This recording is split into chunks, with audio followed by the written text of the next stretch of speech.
era yang semakin berkembang, soft skill menjadi salah satu kunci yang berperan penting dalam menghadapi tantangan di masa kini dan masa depan. Soft skill adalah kemampuan seorang individu dalam berhubungan dengan orang lain dan dalam mengatur dirinya sendiri. Beberapa aspek dalam soft skill adalah kemampuan berkomunikasi, kreativitas, jiwa kepemimpinan, empati, dan kecerdasan emosional. Kecerdasan emosional atau emotional intelligence adalah kemampuan individu dalam mengetahui, mengelola, serta memberikan respon terhadap emosi diri sendiri maupun emosi orang lain. 5 komponen dasar emosi adalah self-awareness, self-management, motivation, empathy, dan social skills. Motivasi adalah sebagai dorongan yang membantu individu dalam mencapai tujuannya, sehingga saat individu mengalami kegagalan, motivasi ini berperan dalam mendorong individu untuk optimis, pantang menyerah, dan bangkit dari kegagalan. Beberapa faktor dari aspek motivasi ini adalah cita-cita, komitmen diri, sikap inisiatif, dan sikap optimis. Penjelasan dari keempat faktor ini akan dijelaskan dalam bentuk roleplay. Selamat menyaksikan! Achievement or drive. Achievement or drive dapat didefinisikan sebagai keinginan dan motivasi internal sebuah individu untuk menetapkan dan mencapai tujuan yang menantang. Sifat-sifat yang penting dalam achievement motivation adalah 1. Untuk menetapkan tujuan yang realistis. 2. Tidak pernah menyerah pada situasi yang sulit. Dan 3. Membiarkan umpan balik mendorong individu. Motivasi berprestasi dapat menyebabkan individu terdorong dalam situasi akademis maupun berorientasi karir. Hal ini dipicu oleh kombinasi faktor intrinsik seperti pribadi dan rasa pencapaian dan faktor ekstrinsik seperti pengakuan dan penghargaan.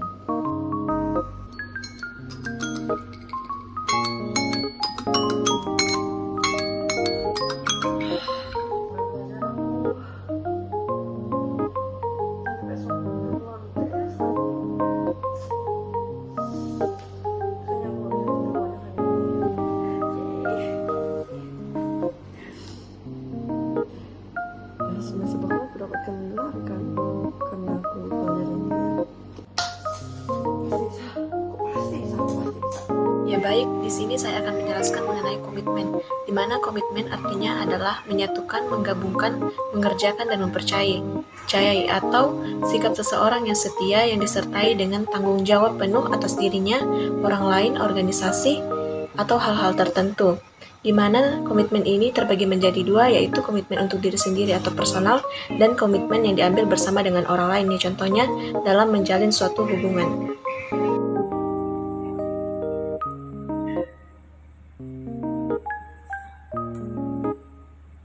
Kok berat banget ya jadi seorang mahasiswa. Akhir-akhir ini banyak tugas, praktikum, kerja kelompok, ikut organisasi kalau pulang kuliah. Rasanya capek banget. Udah gak ada lagi waktu untuk scroll-scroll TikTok, Instagram. Udah gak ada tuh namanya bersantai-santai.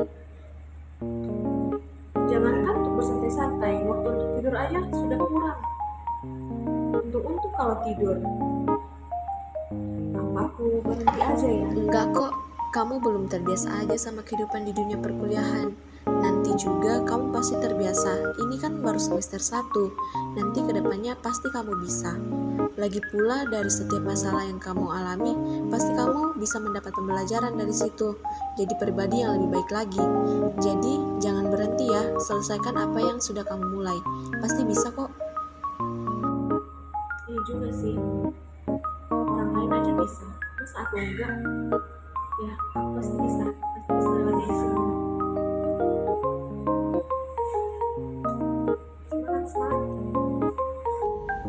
Inisiatif adalah suatu kecenderungan atau kemampuan untuk mengambil tindakan secara proaktif dan mandiri, seperti mengambil tindakan pertama untuk memulai sesuatu.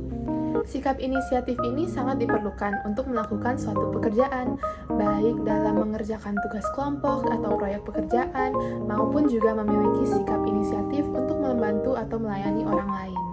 Untuk mengembangkan sikap inisiatif dalam diri kita harus berani meminta masukan dan kritik, memiliki kepercayaan diri, dan juga berani untuk menghadapi tantangan. Ini ada tugas soft skill bareng kelompok ya. Deadline-nya 5 hari lagi. Sejauh ini belum ada yang bahas di grup chat sih ya. Aku aja deh yang chat. Kebetulan aku udah ada ide untuk pembuatan proyeknya.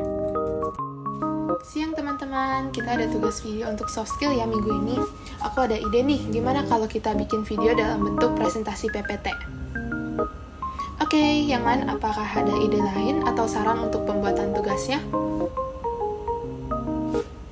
Wah, idenya bagus banget Wita. Terima kasih ya, nanti kita masukkan ke dalam video. Teman-teman, pembagian tugasnya sebagai berikut ya, silakan pilih bagian masing-masing. Optimism adalah sikap berpikir positif yang dimiliki oleh seseorang dalam menghadapi segala hal di dalam kehidupannya. Optimis adalah kunci untuk seseorang dapat menghadapi tantangan, bangkit, serta belajar dari kesalahan. Bersikap optimis akan membantu kita untuk fokus ke tujuan awal yang ingin dicapai. Duh, dapat nilai jelek lagi. Udah berusaha, bisa. Gimana dong ya? Hai Sofia, masa lalu. Aku udah jadi apoteker nih. Ayo semangat, kamu pasti bisa. Pasti bisa. Kuis aja jelek dulu, gimana bisa? Wajar kok kalau gagal berkali-kali. Lagi pula ini cita-citamu kan jadi apoteker. Yuk semangat. Ya sih, aku pengen jadi apoteker. Bener juga ya, kalau berusaha pasti bisa. Oke, ayo semangat. Nah gitu, kamu harus optimis. Berhenti menyalahkan diri kamu sendiri ya. Lakukan apresiasi kepada diri kamu apapun keberhasilanmu, dari hal-hal kecil hingga hal-hal besar. Walaupun ketika kamu sedang dalam kesulitan, coba deh untuk lihat segi positifnya. Dan kalau misalnya kamu gagal, kamu kan bisa jadi belajar dari kegagalan tersebut. Oh, yang paling penting nih, coba deh pandang sebuah tantangan sebagai pengalaman dan kesempatan baru. Karena tantangan baru adalah wadah untuk kita dapat berkembang dan belajar banyak hal. Dalam kecerdasan emosional ini memiliki beberapa komponen dasar, salah satunya adalah motivasi. Beberapa contoh penerapan motivasi bisa dilihat dari roleplay yang telah dilakukan tadi. Sebagian orang memiliki motivasi dikarenakan sebelum membuat sesuatu pasti akan ada motivasi di awal agar mendorong individu tersebut. Bagi orang-orang yang belum menemukan motivasi, dapat segera memikirkannya. Selain menjadi dorongan untuk membuat sesuatu, motivasi juga dapat membuat seseorang kuat dalam pendiriannya sendiri dan tidak mudah menyerah menggapai tujuannya.